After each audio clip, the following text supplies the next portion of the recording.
Ukraine की सड़कों पर दिखी रूसी टैंकों का काफिला, सीधे प्ले ऑन करें। कीव पर कब्जे की कोशिश में रूसी फौज, विजुअल्स के साथ राहुल। रूसी टैंक नॉर्थ कीव से अभी भी 30 किलोमीटर दूर। ब्रिटेन के डिफेंस मिनिस्ट्री की इंटेलिजेंस की रिपोर्ट है।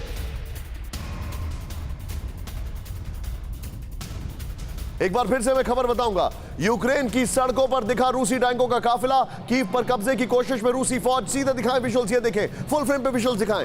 रूसी टैंक कीव से अभी भी 30 किलोमीटर से ज्यादा दूर है। ये तस्वीरें देखें आप, किस तरीके से ये यू टर्न ले रहे टैंक्स, और देखें कितने टैंक्स की भरमार है।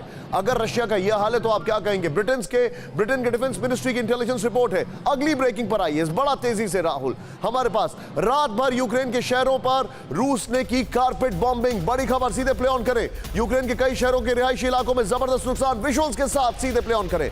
रशियन डिफेंस मिनिस्ट्री का दावा, हमारे टारगेट पर सिर्फ यूक्रेनी सेना। रूसी हमले में आम नागरिकों को कोई खतरा नहीं, रूस ने यह कहा है। आम लोग आराम से कीव को छोड़ सकते हैं, रूस ने यह कहा है। मैं एक बार फिर से आपको यह ब्रेकिंग बताऊंगा। इस वक्त की बड़ी खबर, रात भर यूक्रेन के शहरों पर रूस ने की कारपेट बॉम्बिंग। नंबर 1 विजुअल्स के साथ प्लीज।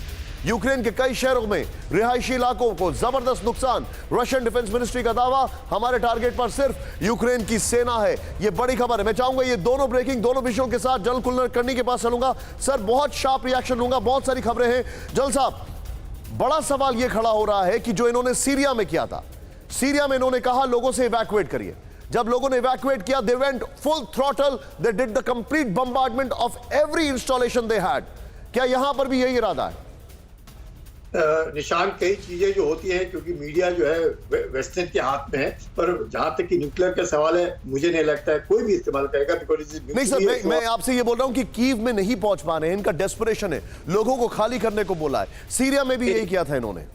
इसलिए बोल रहे हैं कीव खाली करने के लिए, क्योंकि कीव से वैसे भी यूक्रेन के अंदर भी उन्होंने बोला कि 18 से 60 साल के जो है वो वही रहेंगे और बाकी सब जा सकते हैं। जहां तक कीव का सवाल है, कीव में तकरीबन 40 लाख की आबादी है और फाइटिंग इन बिल्टअप एरिया में होने का खतरा है। यही कारण है कि अगर जेलेंस्की जो है अगर अड़े रहते हैं कि हम सरेंडर नहीं करेंगे, नहीं तो जिस प्रकार से रूस ने ठान लिया है कि अब तो सबक सिखाएंगे। अब तो रेड लाइन क्रॉस हो गई, लक्ष्मण रेखा क्रॉस हो गई, जो भी है, जितना भी इंटरनेशनल प्रेशर हो, अब सोवियत अपना रूस जो है मानने वाला नहीं है। लेकिन बातचीत के बाद पता चलेगा कि क्या होगा। मुझे लगता है कि पहला असर जो है cease fire, unofficial cease fire already है, क्योंकि सवेरे से अभी तक कोई भी सायरन नहीं सुने हैं लोगों ने, कोई भी बम्बार्डमेंट नहीं हुआ है। यही साफ दर्शाता है कि वहां पे 2 दिन की कर्फ्यू के बाद लोग बाहर आए हैं, टैक्सियां चल रही हैं, लोग ट्रेन पकड़ रहे हैं, लोग जा रहे हैं, इधर उधर भाग रहे हैं। तो ये साफ दर्शाता है कि एक अनऑफिशियल सीज फायर है।